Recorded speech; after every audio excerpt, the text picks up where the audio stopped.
Now the hedge cutting season has been full on and is just really opening up and starting. So there's probably around or more than a couple of thousand acres to get over at the moment just by working away every day at it. But I'm going to introduce you to two little stories that I bumped into while working in the district here at Tullymally and at Ballyrussley. But before I do that, I'm just going to give you a wee update on the sheep scene at home here.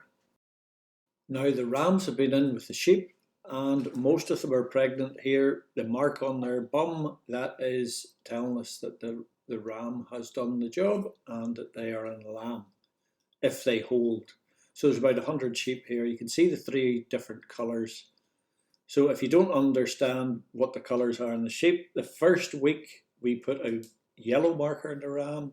The second period we put a orange marker, and the third week we put a green marker on. So that's the stages. So when the sheep come to lamb, we know the yellow ones are first to get them into the pen to lamb, and then get the orange ones in next, and then the green ones. So there are about 100 sheep in the field here approximately. So they all but two are in lamb, but by tomorrow they should all be in lamb, I would say. So hopefully by the 1st of March, the yellows will be due to lamb. Now last week, if you were watching, the story was about Ellen Mason and her demise on the capsize of the ferry on the loch. But this story we're doing today is on the farm just over the hedge, and it belonged to a man called Jimmy Quinn. And this bog at the bottom of the farm here runs right round the hill and into Jimmy's farm as well. So moving over the hedge really.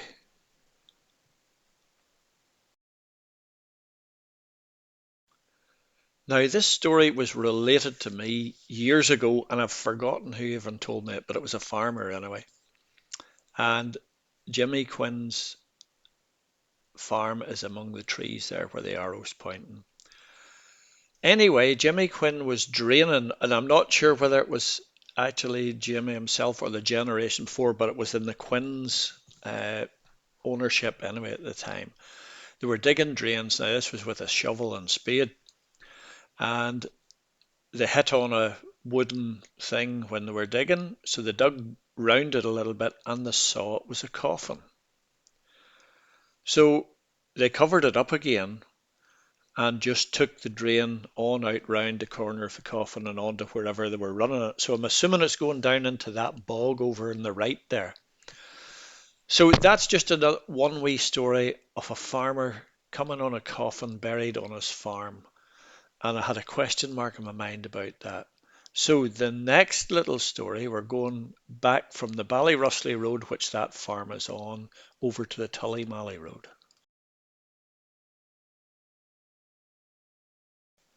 So this is us on the Tullymally Road now, and just on the right-hand side was a farm owned by a man called Mr. Liam Little, who has long gone as well. And perhaps 20 years ago, Liam told me that just on the right out of the picture here, there was a grave right on the roadside. And there was a stone with the name and that marked on it, but I have hunted there last week when I was at it, and I could not find it anymore, nor neither could Danny, the farmer who owns the land opposite now.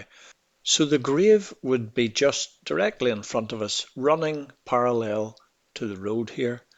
The head would be at the short wall there from the pillar. So I was just trying to put two and two together as why those two different grave sites on farms would be, because obviously you would be preferably burying in a graveyard, either at a church or a chapel. Now this little book was given to me by a Portaferry man who is an avid hurley player in his day and was known for his fearsome tackles, and there's many's a one with a limp and no front teeth to prove it. The man was Martin Coleman, and he gave me this little book. Now, just in passing, I was cutting a hedge for my neighbour, Eamon Gilmer, up the road here, and I says to Eamon, did you ever play against Martin Coleman? So Eamon played for McKenna Park up the road here. Martin was Portaferry. He says, indeed I did. He says, we were playing a match, he says, and I got my head split open and we had to be ferried up to Dr. Duff in the town at Portaferry. He says, I was sitting waiting for the doctor to come out, and a few minutes later, Martin Coleman came in and his head split open. So there you are. And Dr. Duff was very liberal with salt, putting it in the wound to kill off any infection. Just in passing. So by and by, Martin gave me this book here, and it's actually about the cholera epidemic in Portaferry. And I was thinking, were these two graves just with people buried on the roadside, basically? Was that something to do with the cholera epidemic, where people didn't want to handle a dead body that had cholera, and you were just buried on the spot? And it seems to me to be quite likely that is why the graves were just sort of on the roadside. And the other grave that was on Quinn's farm, it was in a sort of a boggy area and well preserved. So that was why it was whole when they hit on it when they were digging the drains. So I'm going to read you a little excerpt or two from this Portaferry cholera story. The year 1832 will long be remembered in Portaferry, for in that year an epidemic of cholera visited the town. The immediate cause of its coming is a matter of conjecture. Some said it was brought here by sailors, and others that infections were carried by clothes which were picked up in the tide. For some months before the cholera appeared in Portaferry, it had been ravaging several towns in Ireland. However, it came to our corner of the land, the results were sufficiently appalling. Every morning brought the news of fresh deaths, and every evening witnessed fresh burials. Many of the people of the town, and especially those living in the back lane and Cook Street, fled to the country, and did not return until they thought danger past. But in many instances they returned only to be stricken down by the fell disease. I believe there were only 3 houses in the lane in which there was not a patient, and to quote the words of an old lady who remembered it well, and whom I heard describe it, when the cholera was over, there was hardly a smoking house in Cook Street. In other words, when no smoke coming out of the chimney, nobody in it, all dead. Shopkeepers compelled their customers to drop their money in vessels filled with water, lest the coins should carry the infection. In every street tar was burned, and lime was strewn as disinfectants. The serious nature of the epidemic may be learned from a paragraph in the newsletter on Tuesday, October the 16th, 1832. Cholera broke out in Portaferry on the 4th, and at 9 o'clock on Saturday last. This is 9 days after it broke out. There had been 78 cases of cholera, 30 deaths, and 20 still remaining alive. A hospital had been established, and a number of medical gentlemen using their best exertions to suppress the epidemic. The shops in Portaferry are almost entirely closed up, and many of the inhabitants have left town. The disease is chiefly confined to the fishermen.